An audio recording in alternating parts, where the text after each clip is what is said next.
Alam mo kung sino yung nagtatagumpay sa buhay, kung sino yung binibigyan ng sobrang ganda. Yung mga taong malalakas ang loob, yung mga taong nagre-risk, yung mga taong matatapang sa buhay. Yun yung mga binibigyan ng magagandang reward.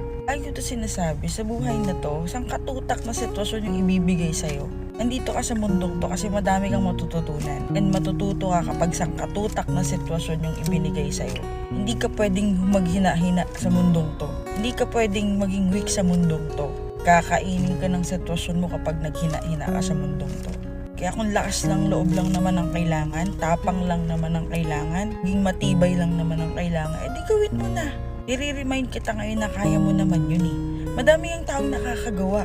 Ibig sabihin magagawa mo din yun. Tapikin mo ang sarili mo. Ikaw kasi ang gagawa nun eh. Ulitin ko, lakasan mo ang loob mo. Kasi ang malalakas ang loob, yun yung